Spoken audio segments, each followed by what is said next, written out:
Thank you for joining me, ladies and gentlemen. Today is, of course, the late period on National Signing Day. I'm making this video at 2:45 Eastern, 11:45 Pacific. Got three prospects I'm going to mainly cover. I'm going to go full screen, play Terrion Arnold's highlights, one of the three players I will be covering. I'm going to start off, though, with LJ Johnson. LJ Johnson is committing here in 15 minutes. So I'm going to make this video really short, probably 5 minutes. Top four of LSU, Oklahoma, Texas, and Texas A&M. I like Texas A&M here, but earlier today, if Twitter doesn't get any more crazy during the national signing period, Texas's running backs coach and run game coordinator, who's been one of the main recruiters recruiting LJ to Texas, posted a few eye emojis. This got some Texas fans riled up. The comments were going back and forth, just something to monitor. So LJ Johnson's recruitment is huge. Sark was looking like he was making some noise. LJ was on campus, I believe, 2 weeks ago for an unofficial visit, self-guided tour. And then I believe a week and a half ago, he was in College Station visiting the Aggies.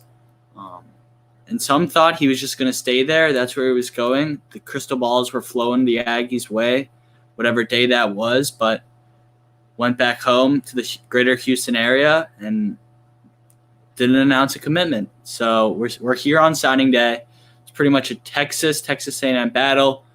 My confidence that he signs with Texas A&M, I'd put it 60 or 65%. It's pretty even, but that's where I'm at right now with LJ Johnson. Moving down the list, Terrion Arnold. He'll be committing at 4 p.m. Eastern. Top three schools of Georgia, Florida, and Alabama.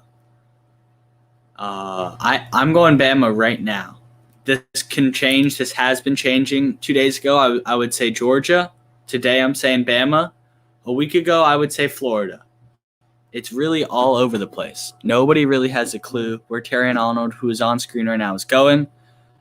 I'll just go through the schools really quickly since there are only three. Bama, close with the juice, Quincy McKinstrick, 2021 Alabama DB recruit and signee. He will be playing basketball and football at the next level. And Terrion wants to do the same.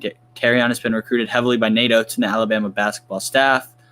And Terrion is really loving that piece of Alabama. He can play both sports at a high level. Alabama is playing some really good college basketball this year. And, of course, they're probably going to be the number one team for the next 10 years with this recruiting class and others. So Bama's not going away anytime soon. And it's Bama. You got Nick Saban. They closed extremely well. They did it with Kamar Wheaton. They've done it with many other prospects in the past. These are battles Bama wins. Georgia, the Dogs closed very well too. I'm not going to say they don't. They picked up 5-star defensive tackle Big Bear Alexander from Ryan High School in Texas earlier today. He is 2022, by the way.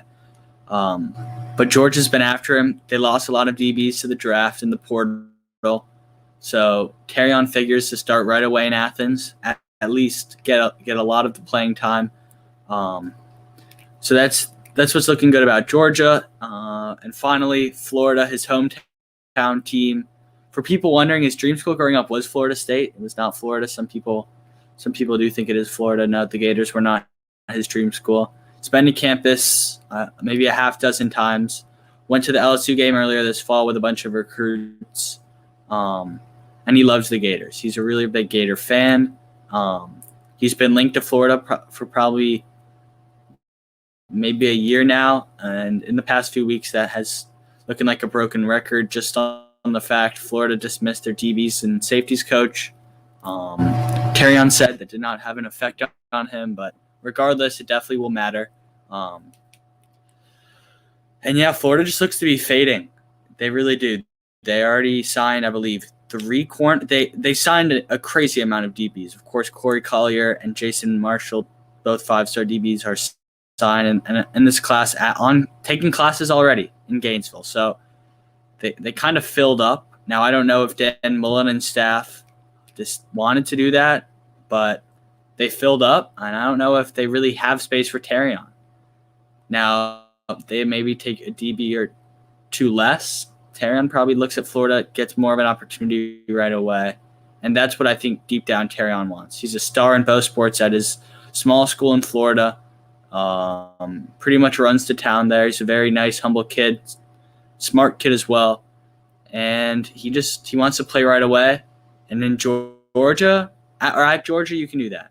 At Bama, you'll wait your turn, but once you get there, you'll be a stud and an NFL lock pretty much. And then at Florida, it's kind of up in the air, but that is the hometown close team.